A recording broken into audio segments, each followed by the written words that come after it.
Alors, il y a quelques semaines en arrière, vous vous souvenez, on avait partagé sur la question des dons spirituels, des charismas.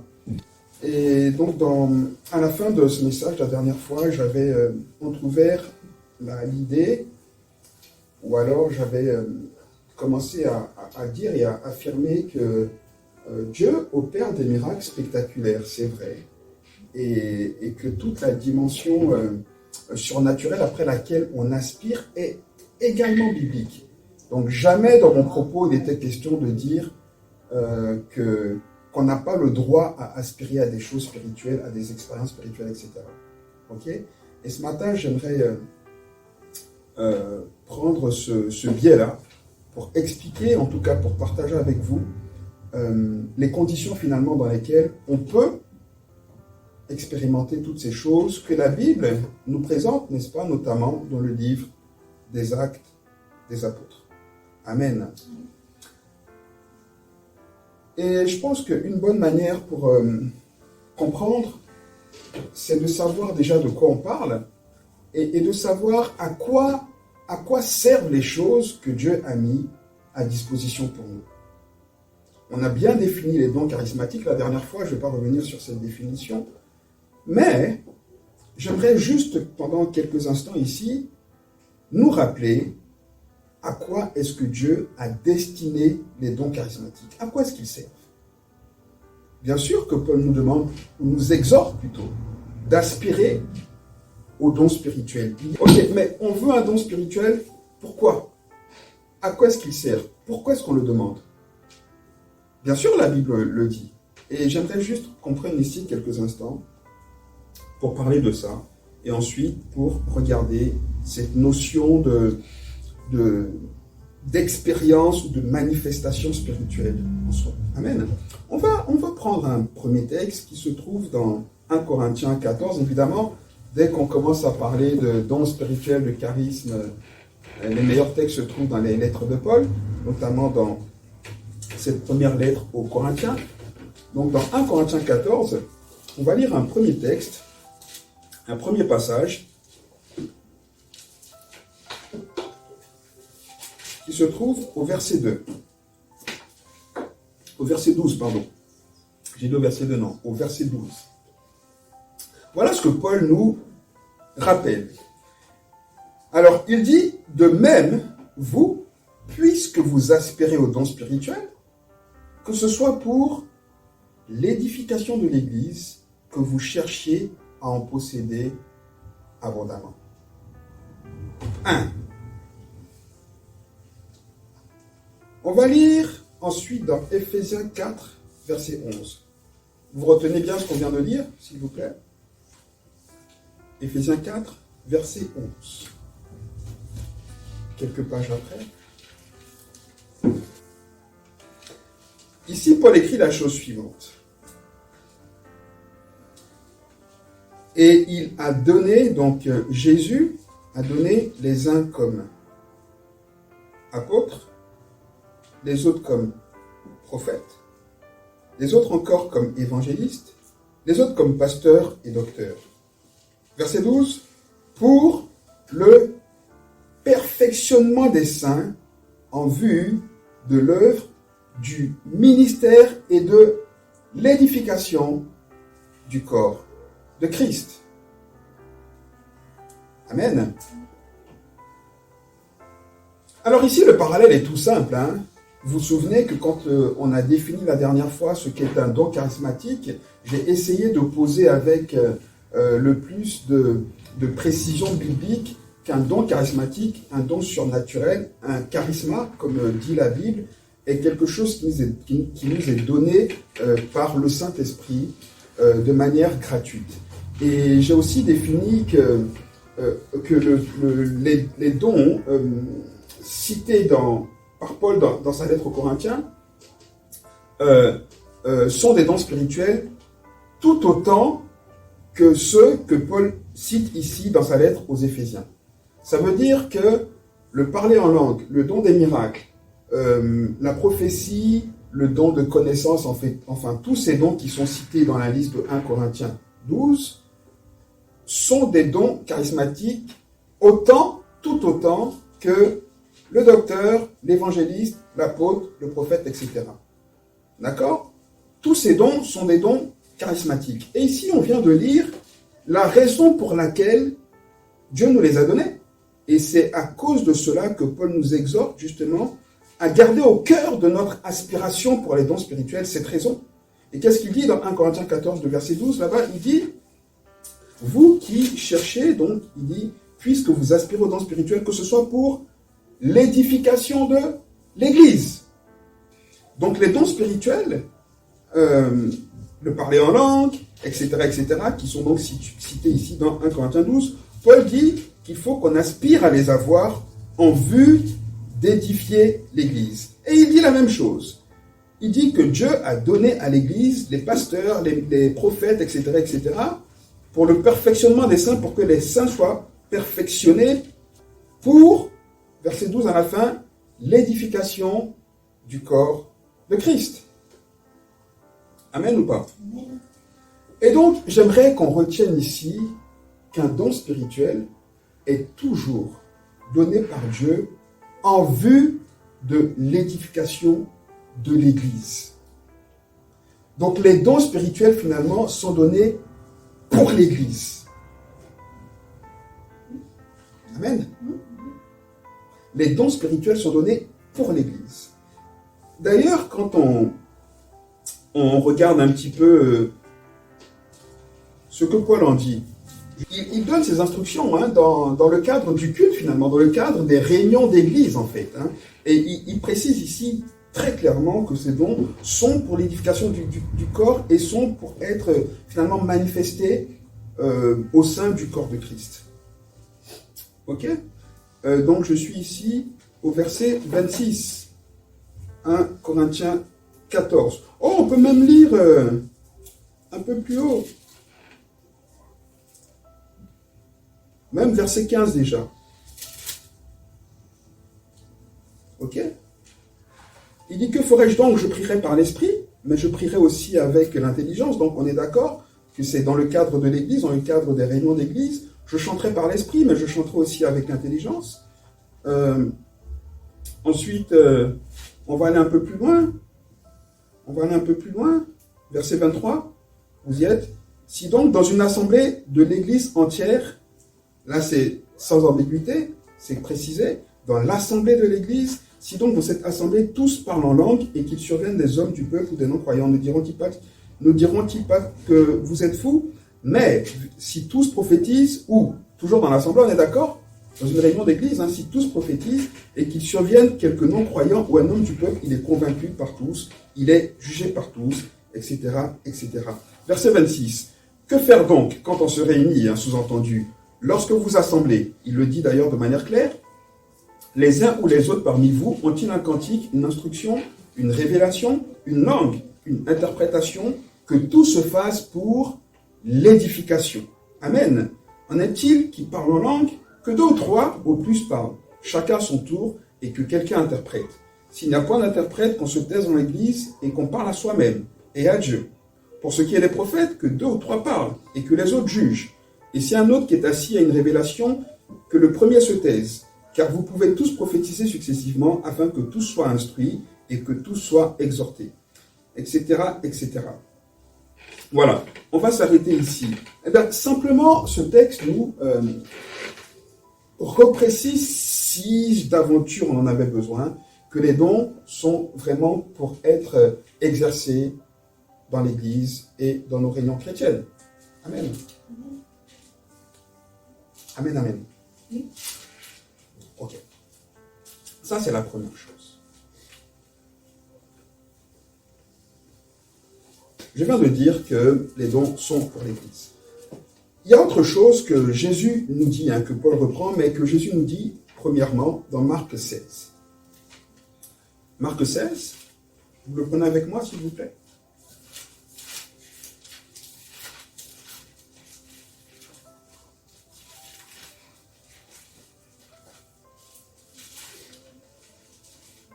Marc 16, qui était un passage parallèle de Matthieu 28, de la fin de Matthieu 28, d'accord? Matthieu 28, vous connaissez la fin, allez partout dans le monde et faites de toutes les nations des disciples. On est d'accord? Donc ici, Jésus, c'est un passage parallèle qui nous est relaté pour le coup par Marc. On pense d'ailleurs que c'est Pierre qui a inspiré l'épître de Marc, hein, parce qu'on sait que Marc était le secrétaire de Pierre. Donc on pense que Marc a écrit son épître sur la base des mémoires, son évangile sur la base des mémoires de l'apôtre Pierre. D'accord? Petite parenthèse, ça c'est juste pour cadeau. Cadeau comme ça pour quelqu'un qui s'intéresse. Verset 15. Donc Jésus leur dit, allez par tout le monde et prêchez la bonne nouvelle à toute la création. Celui qui croira et qui sera baptisé sera sauvé, mais celui qui ne croira pas sera condamné. Verset 17. Voici les miracles qui accompagneront ceux qui auront cru. En mon nom, ils chasseront les démons, ils parleront de nouvelles langues, ils saisiront des serpents. S'ils boivent quelques breuvages mortels, il ne leur fera point de mal. Ils imposeront les mains aux malades, et les malades seront guéris. Amen. Alléluia. Alors, ce qui me plaît ici, c'est que Jésus associe les miracles. Alors, ici, notamment, on peut dire que Jésus parle de ce que nous, on appelle, ce que j'ai appelé, les miracles plutôt spectaculaires. D'accord? Parce que quand un démon part, quand on chasse un démon, généralement, il y a des manifestations. Donc, c'est assez spectaculaire, quoi. On est d'accord? Évidemment, si quelqu'un nous donne à boire ou à manger quelque chose qui sent empoisonné, et qu'on le boit, qu'on le mange et que tout va bien, c'est assez spectaculaire aussi. Qu'est-ce qui va? Ok. Et ce qui est intéressant ici, c'est que Jésus associe tous ces miracles-là qui sont, on va dire, des miracles spectaculaires. Et là, j'aimerais aussi qu'on entende que, évidemment, quand Jésus dit « ils imposeront les mains aux malades et les malades seront guéris », etc., c'est aussi ce qui se passait dans le livre des Actes des Apôtres. On voit qu'il y a eu, par exemple, rappelez-vous, on va en reparler dans 2-3 minutes, là, rappelez-vous de cette guérison qui s'est passée à la belle porte, quand Pierre et Jean entraient et allaient prier et qu'ils ont vu cet homme paralytique, et qui lui ont dit « lève-toi », donc Pierre l'a levé, et tout le monde a dit « waouh, mais il ne marchait pas, il était là depuis combien d'années ?» Enfin voilà, c'est vraiment des miracles qui sont extraordinaires, qui sont spectaculaires. Et ce qui est intéressant ici, parce que j'ai dit la dernière fois, et c'est pour ça que j'aimerais rééquilibrer, qu'il ne faut pas nécessairement associer les dons spirituels à un miracle spectaculaire. Pourquoi? Parce que je viens de le dire, le don spirituel est fait pour être manifesté au sein de l'Église. D'accord? Tandis qu'ici, Jésus associe les manifestations miraculeuses, non pas à des dons spirituels, mais il dit déjà, la première chose qu'il dit, il dit, voici les signes, les miracles, d'autres versions traduisent par signes. Ou alors, un autre mot, une autre traduction, c'est voici les preuves. J'aimerais bien qu'on entende ça. Jésus dit, voici les preuves, voici les signes qui accompagneront ceux qui auront cru. Donc, tous ceux qui auront cru. Jésus ne dit pas ceux qui auront le don de miracle, ceux qui auront... Il dit non. Il dit si vous croyez, il y a des signes qui accompagneront le fait que vous croyez, mais dans un cadre précis. Parce qu'il pose le cadre en début de verset 15. Il dit, allez par tout le monde et prêchez la bonne nouvelle. Et donc finalement, on voit clairement que Jésus associe, les miracles de type spectaculaire au témoignage, à l'évangélisation, finalement, à la mission. Est-ce que c'est clair pour tout le monde? Oui? Oui? Ok. Et Jésus renchérit, rappelez-vous dans Acte 1, on ne va pas le lire parce que c'est un passage qui est assez bien connu. Dans Acte 1, le verset 8, Jésus, avant de remonter dans le ciel, après sa résurrection, et après être resté 40 jours avec ses disciples, il dit à ses disciples, restez ici. Attendez, il y a quelqu'un qui va venir. Et d'ailleurs, on voit dans Acte 16, il dit, il est avantageux pour vous que je m'en aille. Sinon, l'Esprit ne viendra pas. Mais il dit dans Jean 16, pardon. Mais dans Acte 1, 8, il dit, attendez ici, l'Esprit viendra sur vous et vous recevrez quoi? Une puissance. Alléluia. Et on sait que ce mot puissance est le même mot qui a donné dynamite. Et donc, quand Jésus parle ici d'une puissance, c'est vraiment quelque chose, pour le coup, qui impacte. Et Jésus dit, vous recevrez cette puissance. Pourquoi? pour être des témoins. C'est ce qu'il dit. Il ne dit pas vous recevrez cette puissance finalement pour avoir ou pour manifester des dons dans l'église. Non, non, non. Il dit la puissance du Saint-Esprit. Parce que finalement, les disciples, les apôtres, les disciples, on va dire, parce qu'il n'y a pas que les apôtres, tous les disciples, donc l'église qui se réunissait à l'époque, quand ils se réunissaient, ils priaient. Oui ou non? Ils étaient encouragés. Ils vivaient des choses dans l'église. Seulement, il n'y avait pas cette dimension miraculeuse qui était finalement liée au témoignage. Et c'est pour ça qu'il dit, attendez, vous recevrez une puissance, et cette puissance vous donnera la capacité d'être des témoins avec la capacité de produire les preuves que c'est moi qui vous envoie quand vous parlerez de moi. Amen ou pas? Est-ce que vous êtes avec moi jusqu'ici? En fait, j'essaie simplement de vous dire ce matin que la manifestation de la puissance de Dieu est vraie quand on annonce l'évangile. Si on veut voir des miracles, si on veut voir une dimension spectaculaire de la puissance de Dieu, il faut témoigner. Parce que c'est les preuves que ce qu'on dit est vrai. Écoutez, vous êtes croyant, oui ou non? Vous êtes convaincu que Jésus... Vous avez cru, quand on dit croyant, c'est-à-dire qu'on croit en Jésus. Donc finalement, est-ce que Jésus a besoin de vous prouver à nouveau qu'il est Dieu? Non. J'espère en tout cas. J'espère. Donc, de manière très concrète, très concrète, si on reste dans ce cadre-là, qui est parmi nous quelqu'un qui est malade et qu'on prie et que la personne se lève de manière extraordinaire, ça ne va pas nous prouver que Dieu est Dieu. Ça va juste nous encourager, nous édifier et nous fortifier dans notre foi.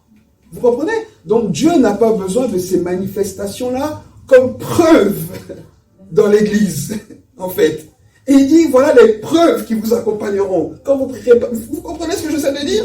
La manifestation des preuves, elle est utile pour ceux qui ne croient pas quand on témoigne de l'Évangile, quand on prêche la bonne nouvelle. Amen.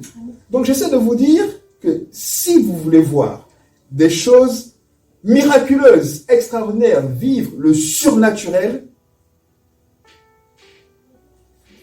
il faut témoigner. C'est pas compliqué.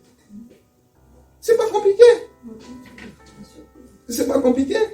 Et c'est tellement vrai. Écoutez, on va vite fait passer en revue quelques passages. Je pense que vous connaissez, on ne pourra pas tous les lire, malheureusement, parce qu'on est un peu pris par le temps, mais on va regarder 2-3 passages. Le premier passage se trouve dans Matthieu 10. Je crois que vous connaissez ce texte, on ne va pas le lire parce que ça va prendre trop de temps, mais dans Matthieu 10, Matthieu, Jésus est encore là, hein, Jésus n'est pas mort. Jésus n'est pas encore mort. Et Jésus envoie les 12. Et il leur dit, il faut quand même qu'on le lise, ben oui. Allez, on va le lire vite fait. Allez, Matthieu 10, on va le lire vite fait. Ok, Matthieu 10, je suis au verset 1. Puis, donc Jésus, ayant appelé ses 12 disciples, leur donna le pouvoir de chasser les esprits impurs et de guérir toute maladie et toute infirmité. Ça, écoutez, croyez-moi, hein, quand les disciples y sont allés, là, c'était spectaculaire. Hein. Vous croyez ou pas?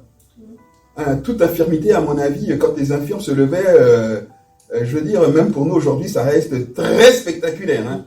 Ça reste encore de l'ordre de, justement, du miracle, exactement, pour utiliser ce mot encore une fois dans son contexte. Ok? Donc, il les envoie, il dit, allez,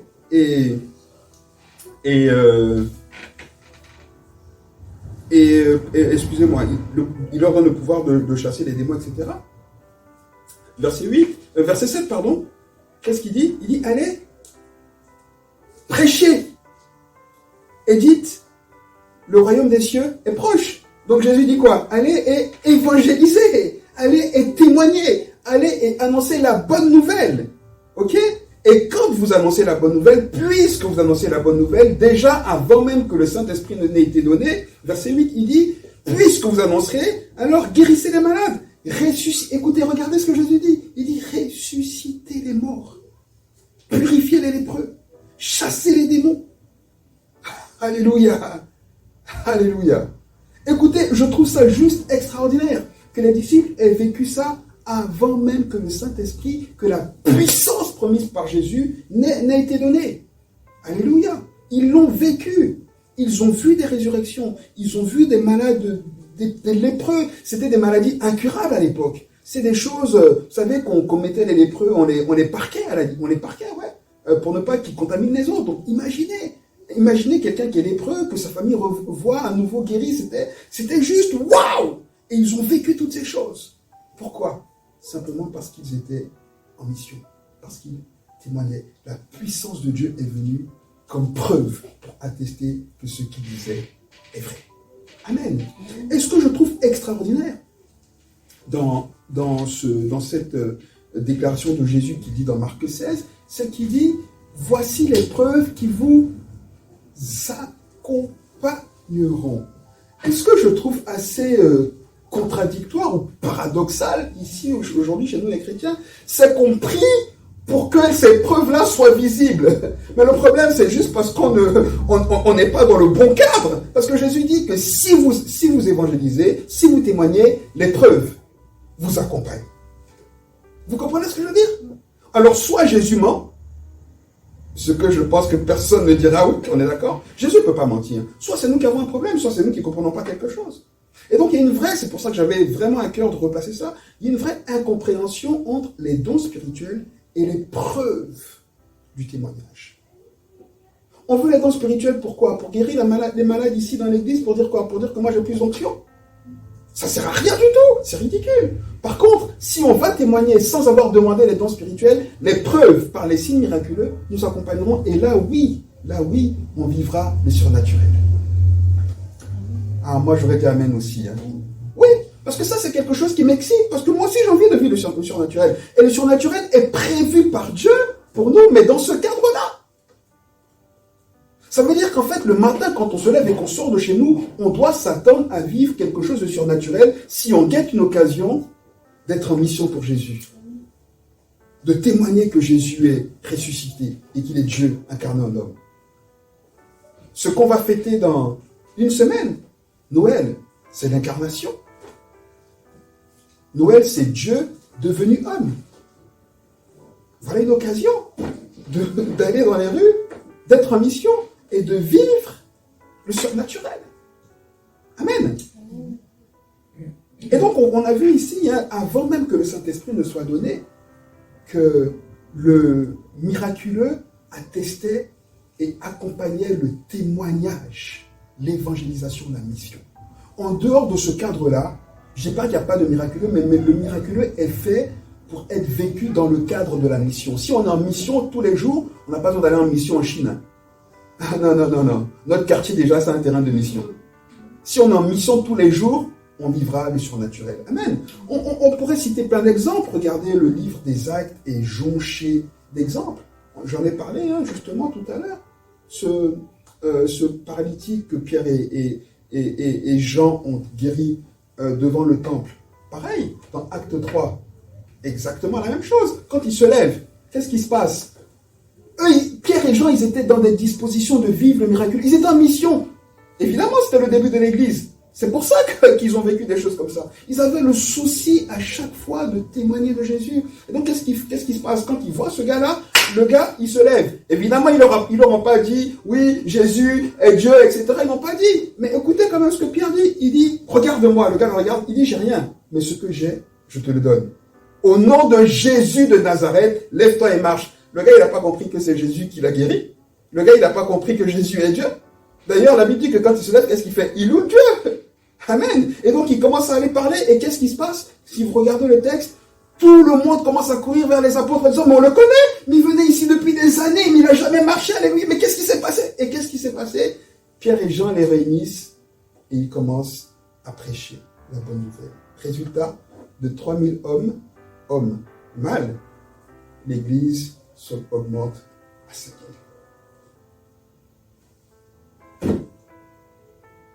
Moi, je n'ai pas vu Pierre et Jean, on va reprendre quelques exemples, mais je n'ai pas vu les disciples dire, allez, venez, on va faire une réunion entre nous. On va faire une réunion, vous savez comment on aime faire, nous les chrétiens? Une réunion de louange, une réunion de prière, et puis Dieu va faire des miracles. Moi, je n'ai pas vu ça. J'ai pas vu ça. Par contre, j'ai vu des disciples, des apôtres qui allaient en mission et dont les preuves, les signes venaient pour attester la véracité de leur dire. Amen.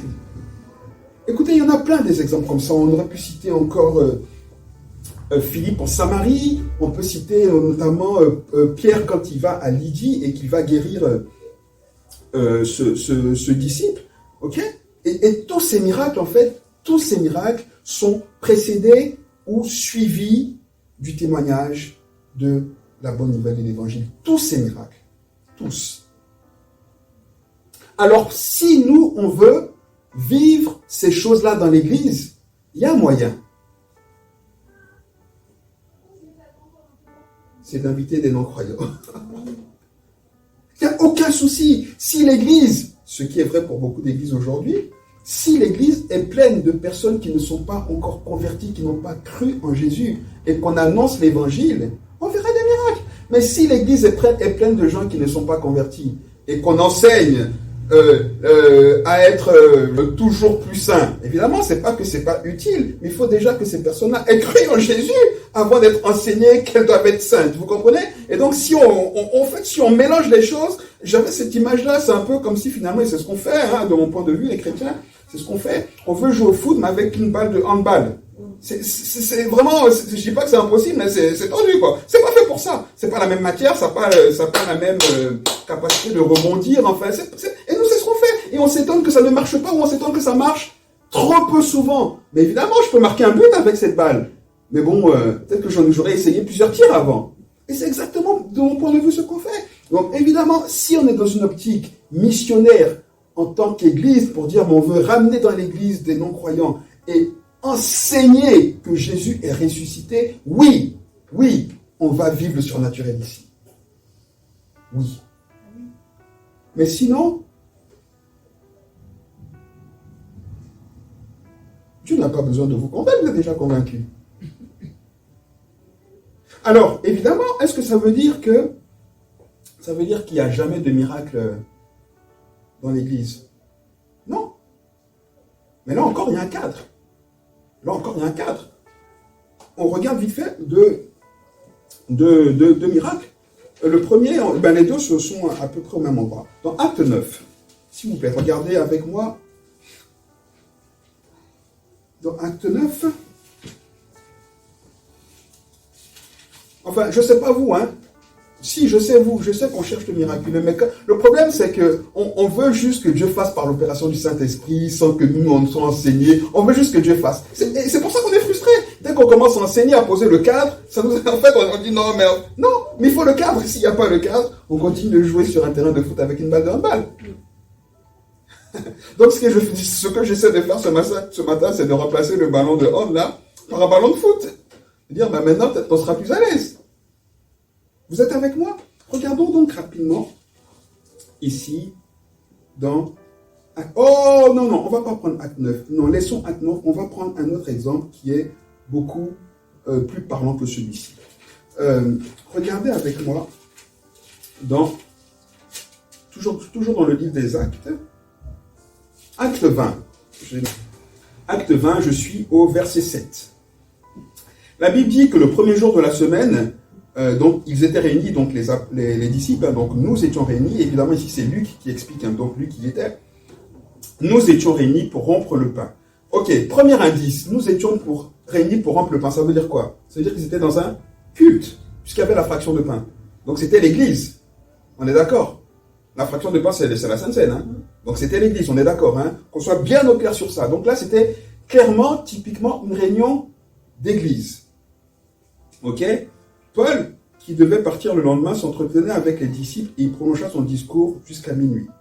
Donc évidemment, Paul enseigne, c'est ses derniers temps, donc il veut essayer vraiment de donner le maximum, encore une fois, pour préciser que c'est bien une réunion d'église qui concerne les disciples. Verset 8. Il y avait beaucoup de lampes dans la chambre haute où nous étions assemblés. Or, un jeune homme nommé Eutychus, qui était assis sur la fenêtre, s'endormit profondément pendant le long discours de Paul. Entraîné par le sommeil, il tomba du 3e étage en bas et il fut relevé mort. Mais Paul, étant descendu, se pencha sur lui et le prit dans ses bras en disant « Ne vous troublez pas, car son âme est en lui. Quand il fut remonté, il rompit le pain et mangea, et il parla longtemps encore jusqu'au jour, après quoi il partit. Le jeune homme fut ramené vivant, et ce fut le sujet d'une grande consolation. Amen. Voilà un miracle dans l'Église. Et en lisant, alors prenez le temps de le relire, mais quand je lis cette histoire, vous savez, j'ai pas l'impression que ici l'apôtre Paul a fait comme nos super prédicateurs d'aujourd'hui. Soirée de guérison, alléluia, onction à Dieu, là. Vous savez, on s'égosille, toi, l'onction. En lisant ce texte-là, j'ai pas l'impression que Paul a fait ça. La Bible nous dit que le jeune homme est tombé, il était relevé mort. Donc c'est-à-dire que des gens l'ont vu, ils sont descendus, ils ont essayé de le lever, il était mort, ok? Et la Bible dit que Paul est descendu. Mais en fait, je sais pas vous, mais en lisant le texte, j'ai l'impression d'une action, mais vraiment toute calme en fait. Paul est descendu, la Bible dit, mais Paul est descendu, il se pencha sur lui, le prit dans ses bras en disant, donc il le prend dans ses bras en disant, ne vous inquiétez pas, car son âme est en lui. Enfin, j'ai l'impression d'une action, d'un déroulement sobre. Mais pourquoi? Parce qu'on est dans le lieu des miracles, en fait. Donc on peut être surpris par le miracle, mais on ne peut pas être étonné par le miracle. Parce que être étonné par le miracle, ça veut dire qu'on ne s'attend pas à ce que Dieu fasse des miracles, on ne croit pas que Dieu peut faire au-delà, comme dit la Bible, de ce qu'on peut penser ou imaginer. Donc pour Paul, et certainement pour les autres, alors qu'ils étaient forcément peut-être un peu stupéfaits, peut-être un peu surpris, mais Paul n'est pas venu, maintenant, lève-toi, non. Il a pris, il dit son âme est en lui, le jeune homme s'est relevé, et la Bible dit que après, Paul est remonté, il a fait la Sainte Seine, ils ont partagé la communion, il a continué son enseignement, et après il est parti. Enfin, et ici, le texte souligne pourquoi ce miracle a eu lieu dans l'Église. Pourquoi? Parce que ce fut le sujet d'une grande consolation. Amen ou pas? Ça veut dire que la mort de ce jeune homme avait attristé l'Église et que l'Église était dans l'incompréhension. Typiquement, l'Église se disait, non mais comment est-ce que, Seigneur, comment est-ce que tu peux laisser faire ça? On est en train de te louer, il y a un accident comme ça, vraiment. C'est pas qu'il remettait la faute sur Dieu, mais il essaie de comprendre, il était triste. Et Dieu dit, ok, je vais venir juste pour vous consoler, pour vous édifier, pour vous encourager, pour vous dire que quand vous priez, j'écoute. C'est ça qui s'est passé. Et donc des miracles comme ça, ils peuvent se produire dans l'Église. Mais dans ce cadre-là, quand Dieu veut nous édifier, quand il veut nous encourager.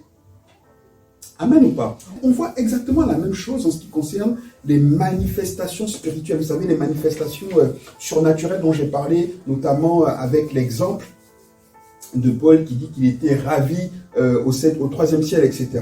Ok? Ces expériences qu'on a envie de vivre, vous savez, les visions, les choses que beaucoup de prédicateurs là aussi nous disent avoir vécu et que nous aussi on aimerait vivre, on aimerait voir Dieu, etc. Extraordinaire. Mais regardez, on ne va pas lire là, mais je pense que vous connaissez les textes pour le coup, donc on ne va pas les lire, mais il y a un premier miracle comme ça qui se passe quand Paul et Silas sont en prison. Vous connaissez l'histoire? Ils sont enchaînés, d'accord? La Bible dit qu'ils avaient les pieds dans le bois, donc enfin ils étaient enchaînés. Et qu'est-ce qui se passe? Ils commencent à louer Dieu. Et cette louange-là, parce que je fais toujours une grande différence entre la louange et l'adoration, on en a parlé hier d'ailleurs, cette louange-là, pour Dieu, a caractère d'adoration. Parce que quand on est dans la pire des détresses et qu'on continue de dire à Dieu, tu es grand, tu es bon, tu es fidèle, c'est plus juste de la louange, c'est votre cœur qui passe à devenir de l'adoration. Alléluia. Et Dieu est tellement... Parce que Dieu vient, quand on commence à le louer, il commence à descendre. Il commence à descendre. Et quand il commence à descendre, on est prosterné, c'est là qu'on commence à l'adorer. D'accord? Donc là, alors que Paul et Silas sont en train de louer Dieu, qu'est-ce qui se passe? Le Saint-Esprit arrive et boum! La Bible dit que tout le monde voit ses liens brisés. Extraordinaire. Une expérience spirituelle, surnaturelle, extraordinaire. Extraordinaire. Tellement extraordinaire que tous les voyous qui étaient en prison, et croyez-moi, il y en avait, hein. Les tueurs en série, là, ça date pas d'aujourd'hui, hein. Il y en avait à l'époque. Hein. Les braqueurs, les comment on dit ça, ceux qui, vous savez, qui vont voler en tuant, là. Je ne sais plus comment est-ce qu'on dit ça. Enfin, il y avait des voyous dans cette prison. Il y avait des gens qui ne cherchaient qu'une seule chose. C'était l'occasion de s'enfuir. Ok? Mais la Bible dit que les chaînes de tous ces gars-là, d'un coup, boum, sautent. Mais qu'est-ce qui se passe? À cause de la présence de Dieu, personne ne bouge. Personne ne bouge. Extraordinaire! Extraordinaire! Vous voyez la puissance de l'adoration? Pourquoi est-ce que je dis ça? Pour souligner ici que la capacité qu'on a de vivre des choses surnaturelles se trouve dans notre capacité à toucher le cœur de Dieu par la louange de l'adoration. Si notre adoration est toujours touchante pour le cœur de Dieu, là on vivra dans le surnaturel, encore et encore. Écoutez, c'est ce que Enoch a vécu. Enoch n'avait pas le Saint-Esprit en lui. Enoch n'avait pas le Saint-Esprit en lui. Jésus n'était pas encore incarné. Mais la Bible dit que Enoch marchait tellement avec Dieu. Dieu était tout le temps avec Enoch. Enoch était tout le temps avec Dieu. Ils marchaient ensemble.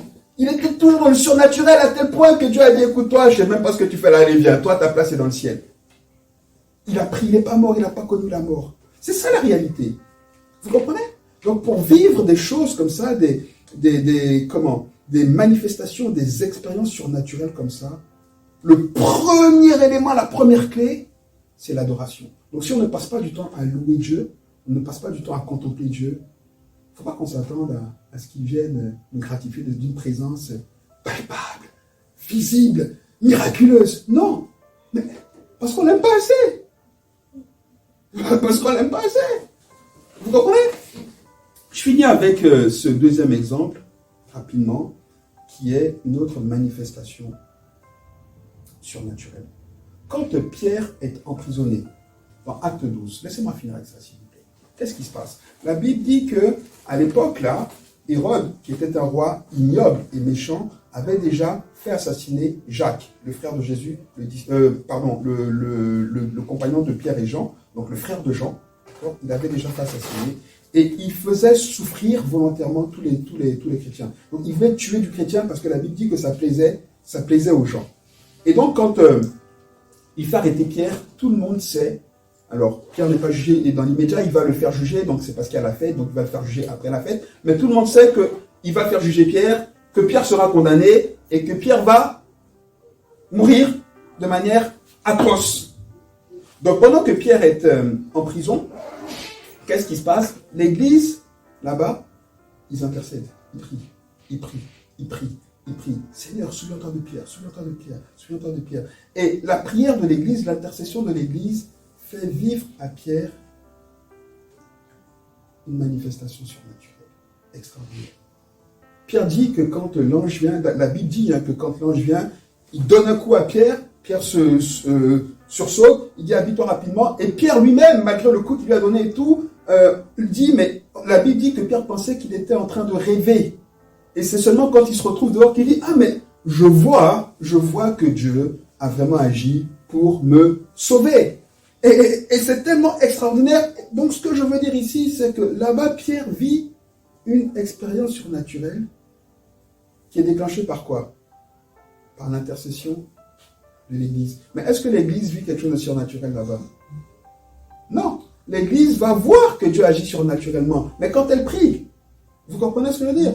Donc la deuxième clé, et vous voyez quand vous relisez ce texte dans Acte 12, vous voyez que même quand Pierre, il arrive chez la maman de Jean-Marc, où l'Église se réunit, et qu'il tape, il y a une jeune fille qui va dire c'est qui? Il dit c'est Pierre. Elle reconnaît sa voix. Mais elle est tellement surprise qu'elle dit c'est Pierre, c'est Pierre. On dit non, t'es folle, non, c'est pas possible. Eux-mêmes qui prient, et ça aussi, ça... Vous comprenez que nous-mêmes, souvent, on prie sans vraiment s'attendre à ce que Dieu fasse la chose pour laquelle... En fait, c'est drôle, hein. Bon, heureusement que Dieu fait quand même, hein. Au-delà de ça. Heureusement que Dieu fait. En tout cas, tout le monde lui dit, mais c'est pas possible, t'es folle ou quoi? Si, c'est Pierre. Et donc, il court, il ouvre. Hey, mais ça y est, c'est vrai, c'est vraiment toi. Extraordinaire. Et Pierre leur explique ce qui s'est passé. Donc là encore, cette manifestation là-bas, qui est produite par l'intercession de l'Église, nous montre que Une autre manière de vivre des signes extraordinaires et miraculeux, c'est la prière, c'est l'intercession. C'est le temps passé dans la prière. C'est pas en venant juste aux réunions d'église qu'on va dire Seigneur, touche-moi, allez, descends, fais-moi vivre ta grâce. Non. Parce que quand on repart, on passe à notre vie. Tu dis, mais toi tu dis que tu m'aimes, mais tu m'aimes que le dimanche entre 10h et midi, et peut-être encore le vendredi, et tu veux que je vienne te montrer comment je suis beau? Non, attends, t'es sérieux? Donne-moi en plus là. Vous comprenez ce que j'essaie de dire ce matin? J'essaie de dire, et là je conclue vraiment pour terminer, j'essaie de dire simplement que toutes ces choses, toutes ces manifestations spectaculaires, miraculeuses, cette vie surnaturelle est disponible pour nous, mais dans un cadre. Si on veut voir Dieu agir avec des miracles, si on veut expérimenter la gloire de Dieu dans le miraculeux, etc., il faut qu'on soit dans une dynamique de mission. Je ne vous demande pas encore, j'ai déjà dit, on n'a pas besoin d'aller en Inde. Non. Mais si le matin on se dit, par exemple, mes collègues là, c'est un champ de mission. Seigneur, c'est un champ de mission. Seigneur, j'entends la voix de mes collègues, ils souffrent. Mais qui mieux que nous connaissons nos collègues? On les entend, non? On connaît leurs problèmes, on sait qu'ils souffrent. Mais si on n'a pas prié, et que le matin, quand c'est une opportunité, ouais, mais tu sais, je galère, et puis, tiens, je parlais de Dieu. Mais tu sais, Jésus, il peut... Non, mais en fait, il n'est pas là. En fait, parce que c'est déjà pas un fardeau, on n'est pas dans cette dynamique, finalement. Comme je disais, Pierre et Jean, ils étaient dans cette dynamique, dans cette volonté d'être en mission. Donc, quand ils partaient ce jour-là pour prier, à cause de cette dynamique, poussés par le Saint-Esprit, avec le cœur de missionnaire, quand ils ont vu ce paralytique, ils ont été interpellés par lui, mais nous, on n'est pas préoccupés par la mission, donc en fait, on ne sait jamais si c'est la bonne occasion ou pas, et puis on n'est pas sûr que si on... Vous comprenez, on est dans une confusion telle. Pourtant, si on a ce cœur de missionnaire, on expérimentera des choses extraordinaires. Amen. Amen. Et bien sûr, la louange, l'adoration, l'intercession sont les clés pour nous faire vivre des manifestations extraordinaires. Si on veut voir Dieu, si on veut sentir une présence palpable. Vous voyez déjà, quand on se réunit le dimanche, qu'on est dans la louange comme ce matin, qu'on est dans l'adoration, on commence à goûter un petit peu de la présence de Dieu. C'est encore rien. On commence juste à goûter. Et puis on arrête. Dieu est là, hein? Mais nous, on sort gentiment là. Mais imaginez qu'on répète ça, qu'on passe du temps, etc., etc. Comme Paul et Silas dans cette prison. Vous verrez, hein? Vous verrez. La gloire de Dieu, là, quand elle va se manifester autour de nous, ce sera autre chose. Amen. Que Dieu vous bénisse. Amen.